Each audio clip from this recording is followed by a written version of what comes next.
नमस्कार बच्चों, ज्ञानदायिनी क्लासेस में मैं सरोज सांगवान आपका स्वागत करती हूँ। बच्चों, यदि आप चैनल पर नए हैं तो प्लीज़ चैनल को सब्सक्राइब कर दें, बेल को प्रेस करके उसको ऑल पर सेट कर दें ताकि आपको आने वाली हर वीडियो की सूचना सबसे पहले मिले। बच्चों, आज की हिंदी क्लास में हम 10th क्लास की बुक क्षितिज भाग 2 के गद्य खंड के पाठ 11 बाल गोविंद भक्त के प्रश्न उत्तर करेंगे। इससे पहले की वीडियो में हम पाठ का सारांश समझ चुके हैं, तो आइए अब हम इसके प्रश्न उत्तर करते हैं। इस पाठ के लेखक हैं रामवृक्ष बेनीपुरी। तो पहला प्रश्न है, खेती बाड़ी से जुड़े गृहस्थ बाल गोविंद भक्त अपनी किन चारित्रिक विशेषताओं के कारण साधु कहलाते थे। यानी वे गृहस्थ तो थे, घर गृहस्थी वाले थे, फिर भी लोग उनको साधु बोलते थे। तो उनमें ऐसे क्या विशेषताएं थी जिनके कारण उनको लोग साधु बोलते थे। तो इसका उत्तर है, बाल गोविंद भक्त खेती बाड़ी करने वाले गृहस्थ थे, किंतु उनका संपूर्ण व्यवहार साधुओं जैसा था। उनका पूरा जीवन उनके ईश्वर यानी साहब के प्रति अर्पित था। उनमें किसी प्रकार का अहम भाव नहीं था। वे अपने आप को ईश्वर का बंदा मानते थे। वह तो अपने जीवन को ही प्रभु की देन मानते थे। वैष्णदेव सुख दुख में समभाव यानी एक जैसा स्वभाव उनका रहता था। सुख और दुख कैसा भी हो वो समान रहते थे। बाल गोविंद भक्त कबीर के पक्के भक्त थे। वे कभी झूठ नहीं बोलते थे और हमेशा खरा व्यवहार करते थे, यानी सबके साथ सेम व्यवहार करते थे। जो भी उनको कहना होता था वो कह देते थे। वे किसी की चीज़ का उपयोग बिना अनुमति मांगे यानी बिना पूछे नहीं करते थे। उनकी इन्हीं विशेषताओं के कारण वे साधु कहलाते थे। प्रश्न 2 है, भक्त की पुत्र वधू उन्हें अकेले क्यों नहीं छोड़ना चाहती थी। यानी राम गोविंद भक्त की जो पुत्र वधू थी यानी उनके बेटे की जो बहू थी, उसके पति की मृत्यु के बाद बाल गोविंद भक्त को अकेला क्यों नहीं छोड़ना चाहती थी। भक्त की पुत्र वधू बहुत समझदार युवती थी। भक्त की पुत्र वधू उनकी सेवा करना चाहती थी। वह सोचती थी कि यदि मैं भी यहाँ से चली गई तो कौन इनकी देखभाल करेगा, बुढ़ापे में कौन इनकी सेवा करेगा, बीमार होने पर कौन इनकी दवा पानी करेगा, कौन इनको भोजन देगा। वह नहीं चाहती थी कि एक बूढ़े आदमी को अकेला रहना पड़े, इसलिए वह उन्हें अकेले नहीं छोड़ना चाहती थी।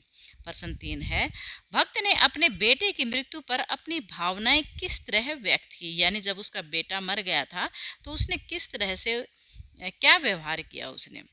बाल गोविंद भक्त की पुत्र वधू उनकी एकमात्र क्या था, बाल गोविंद भक्त का जो पुत्र था उनकी एकमात्र संतान था, यानी उनके एक ही बेटा था। भक्त उसे बहुत प्यार करते थे, किंतु वह बीमार रहने लगा और भक्त द्वारा बचाने के प्रयास करने पर भी वह मर गया। यानी बहुत ज़्यादा बीमार हो गया था तो उसको बचाने का प्रयास तो किया गया, लेकिन फिर भी वह मर गया। भक्त ने अपने बेटे की मृत्यु पर दूसरों की भांति शोक नहीं मनाया। उन्होंने बेटे के शव को फूलों से सजाया और उसके सामने आसन जमाकर अपने बेटे की मृत्यु पर गाना गाकर अपनी भावनाएं व्यक्त की। यानी बेटे की शव के पास बैठकर उन्होंने अपना भजन कीर्तन किया और अपनी भावनाएं व्यक्त की। वह अपनी बहू से भी बेटे की मौत का उत्सव मनाने को कहते थे। उनका मानना था कि मृत्यु से तो आत्मा का परमात्मा में मिलन हो जाता है, यानी जब किसी की मृत्यु हो जाती है तो वो भगवान के पास चली जाती है, इसलिए इस अवसर पर खुशी मनानी चाहिए। प्रश्न 4 है, भक्त के व्यक्तित्व और उनकी वेशभूषा का अपने शब्दों में चित्र प्रस्तुत कीजिए। यानी उनके व्यक्तित्व के बारे में और उनकी किस तरह का उनका पहनावा था उसके को अपने शब्दों में चित्र की भांति प्रस्तुत करना है। भक्त की उम्र 60 के ऊपर रही होगी। चेहरा सफ़ेद बालों से जगमग करता रहता था। माथे पर चंदन का लेप लगा रहता था। कपड़ों के नाम पर केवल एक लंगोटी और कबीरपंथी टोपी पहने रहते थे। जाड़े में एक कंबल जरूर लपेटते थे। उनके गले में तुलसी की जड़ों से बनी एक माला पड़ी रहती थी। उनका व्यक्तित्व बड़ा ही सीधा साधा था। उनमें एक सच्चे साधु सन्यासी के सभी गुण थे। वह कबीर के पदों को अपनी मधुर आवाज़ में गाते रहते थे। वे सदा कबीर के बताए गए आदर्शों पर चलते थे। वे हमेशा अपनी भक्ति और गृहस्थी में लीन रहते थे। वे तड़के ही यानी सुबह ही उठ जाते थे और स्नान करने के बाद गाना गाते थे। ईश्वर में पूर्ण रूप से उनकी आस्था थी। वैष्णदेव समभाव रहते थे। ये उनकी विशेषताएं थे। 5वां प्रश्न है, बाल गोविंद भक्त की दिनचर्या लोगों के अचरज का कारण क्यों थी, यानी जो उनका रूटीन था, डेली रूटीन था, वो लोगों के लिए आश्चर्य का कारण क्यों था। बाल गोविंद भक्त की दिनचर्या लोगों के अचरज का कारण इसलिए थी क्योंकि चाहे कोई भी मौसम हो, कैसा भी मौसम हो, सर्दी हो, गर्मी हो, बाल गोविंद भक्त की दिनचर्या में कोई परिवर्तन नहीं आता था। वे रोज सवेरे उठकर 2 मील चलकर नदी में स्नान करने जाते, वहां से लौटने के बाद पोखर के भिंड पर गाना गाते थे। वे गर्मी सर्दी की चिंता किए बिना प्रतिदिन ऐसा करते थे। इस प्रकार अपने दैनिक जीवन के व्यवहार में नियमों का ऐसा दृढ़ता से पालन करना लोगों के अचरज का कारण था। प्रश्न 6 है, पाठ के आधार पर बाल गोविंद भक्त के मधुर गायन की विशेषताएं लिखिए, यानी उनके गाने की विशेषताएं बतानी है कि वो कैसा गाते थे। बाल गोविंद भक्त कबीर दास के से अत्यधिक प्रभावित थे, इसलिए वे कबीर के प्रभु भक्ति संबंधी पदों को गायन करते रहते थे। उनके स्वर प्रभु की सच्ची पुकार थी। बाल गोविंद भक्त के मधुर गायन में एक जादू सा असर होता था। उसके जादू से खेतों में काम कर रही महिलाएं और बच्चे अनायास ही गुनगुनाने लगते थे, यानी बिना कारण ही ऐसे ही अचानक से वे गुनगुनाने लग जाते थे। उसके साथ ही उनके गानों को सुनकर रोपनी करने वालों की, यानी जो धान उगाने वालों की जो उंगलियां थी स्वतः ही, यानी अपने आप ही चलने लग जाती थी। रात में भी लोग उनके गानों पर मंत्रमुग्ध हो जाते थे। गर्मी सर्दी हर मौसम में उनकी मधुर ध्वनि की लहरियां सुनी जा सकती थी। प्रश्न 7 है, कुछ प्रसंगों के आधार पर बाल गोविंद भक्त प्रचलित सामाजिक मान्यताओं को नहीं मानते थे। पाठ के आधार पर उन प्रसंगों का उल्लेख कीजिए, यानी जो समाज में प्रचलित जो मान्यताएं हैं बाल गोविंद भक्त उनको नहीं मानते थे। तो पाठ के आधार पर भी, पाठ में जो भी आए हैं उनके आधार पर उसका उल्लेख कीजिए। बाल गोविंद भक्त कभी भी किसी अन्य की चीज को बिना अनुमति इस्तेमाल नहीं करते थे, यानी बिना पूछे किसी की चीज का इस्तेमाल वो नहीं करते थे। वे किसी को भी खराब बोल देते थे। अपने बेटे की मृत्यु पर उन्होंने शोक नहीं मनाया, बल्कि गाकर खुशी मनाई थी।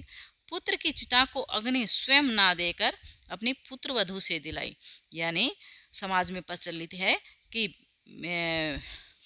बेटे की चिता को या पिता की चिता को या तो पिता मर जाता है तो पुत्र देता है, और पुत्र मर जाता है तो पिता अग्नि देता है, या बड़े भाई मतलब किसी पुरुष से दिलवाई जाती है।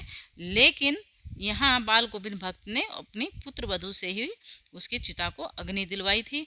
अपनी विधवा पुत्र वधू को उन्होंने दूसरी शादी करने की स्वतंत्रता दे दी, यानी वो इतने पुराने समय की ये कहानी है। उस समय भी वो इतने खुले विचारों के थे कि उन्होंने अपनी पुत्र वधू की, अपनी बहू की दूसरी शादी करने की उन्होंने स्वतंत्रता दे दी। इन सब प्रसंगों से पता चलता है कि बाल गोविंद भक्त प्रचलित सामाजिक मान्यताओं को नहीं मानते थे।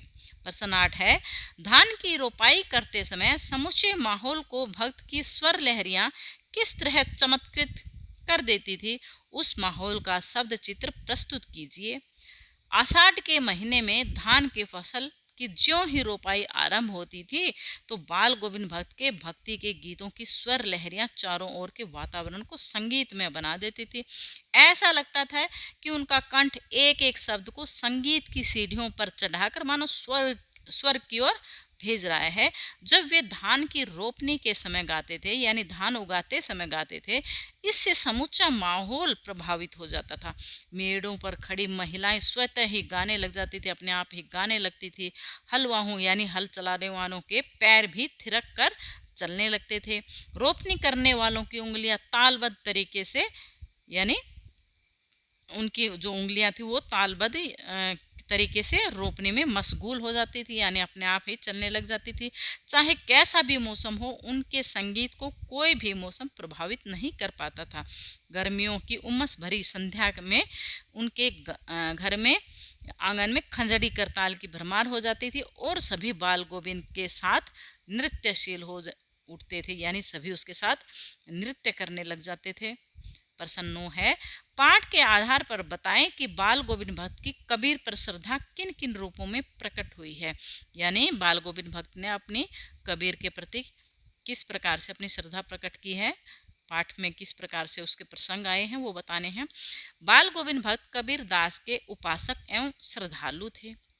कबीर दास ईश्वर में आस्था रखते थे, इसलिए बाल गोविंद भक्त कबीर दास की इस भावना से अत्यंत प्रभावित हुए और उनके बताए हुए जीवन आदर्शों पर चलने लगे। यानी कबीर दास भी ईश्वर में आस्था रखते थे और बाल गोविंद भक्त भी उन ईश्वर में आस्था रखते थे और कबीर दास के द्वारा बताए हुए आदर्शों पर वे चलते थे। जैसे कबीर दास ने गृहस्थ जीवन व्यतीत करते हुए प्रभु भक्ति की, वैसे ही बाल गोविंद भक्त भी गृहस्थ जीवन में रहते हुए तब प्रभु भजन में लीन रहते थे।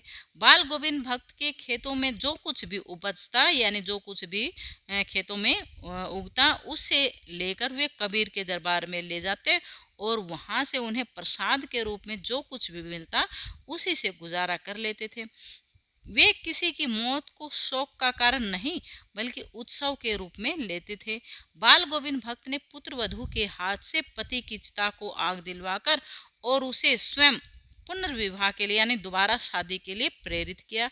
इन सब प्रसंगों में उनकी कबीर पर श्रद्धा प्रकट हुई है। तो इस प्रकार से कबीर के प्रति उन्होंने अपनी श्रद्धा प्रकट की। प्रश्न 10 है, आपकी दृष्टि में भक्त की कबीर पर अगाध श्रद्धा के क्या कारण रहे होंगे। यानी वो कबीर की भक्ति क्यों करते थे। उत्तर है, भक्त की कबीर पर अगाध श्रद्धा के अनेक कारण थे।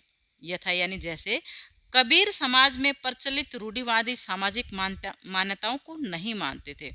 वह भगवान को निराकार मानते थे, जिसमें मनुष्य के अंत समय में आत्मा से परमात्मा का मिलन होता है। वे गृहस्थी होते हुए भी व्यवहार से साधु थे। इसी प्रकार कबीर जीवन और जीवन की वस्तुओं में ईश्वर की कृपा मानते थे और बाल गोविंद भक्त कबीर के जीवन की इन विशेषताओं के कारण ही उनके प्रति अगाध श्रद्धा रखते होंगे।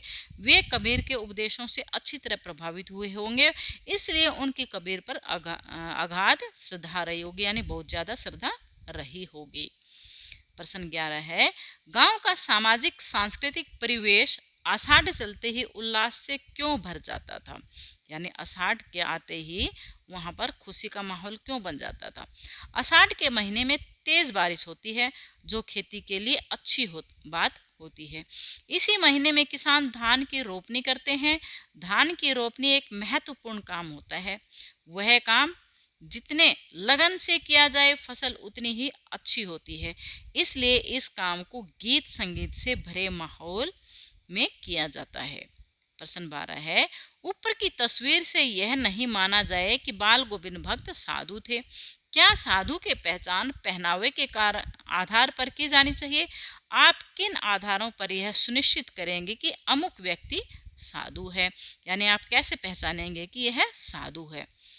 उत्तर है इसका, साधु की पहचान पहनावे के आधार पर करना गलत होगा। केवल गेरुआ वस्त्र पहनने से कोई साधु नहीं बन जाता। साधु व्यक्ति की पहचान हम निम्नलिखित आधारों पर कर सकते हैं। साधु बनने के लिए आचार और विचारों में शुद्धता की आवश्यकता होती है, यानी उसके विचार शुद्ध होने चाहिए। ईश्वर में आस्था होनी चाहिए और उसका जीवन प्रभु के प्रति समर्पित होना चाहिए। सच्चे साधु का सरल स्वभाव होना नितांत आवश्यक है। यदि वह चंचल स्वभाव वाला है तो उसका व्यवहार भी वैसा ही होगा। मधुर वाणी सच्चे साधु की अन्य प्रमुख पहचान है। कबीर दास ने भी मीठी वाणी की प्रशंसा की है। जो व्यक्ति सामाजिक बुराइयों का खंडन करता है और उनसे बचकर रहता है तथा उनके प्रति समाज के लोगों को सूचित करता है, वही सच्चा साधु कहलाता है। प्रश्न 13 है, मोह और प्रेम में अंतर होता है। भक्त के जीवन की किस घटना के आधार पर इस कथन का सच सिद्ध करेंगे।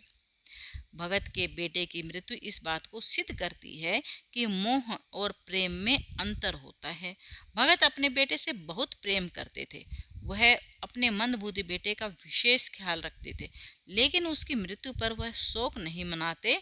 वह अपनी पुत्र वधू से भी खुशी मनाने को कहते हैं। एक और पर्सन है, एक्स्ट्रा समझ लें इसको। भगत का आंगन नृत्य संगीत से किस तरह ओतप्रोत हो उठता था? गर्मियों में, इसका उत्तर है गर्मियों में भगत और उनकी प्रेमी मंडली आंगन में आसन जमाकर बैठ जाते।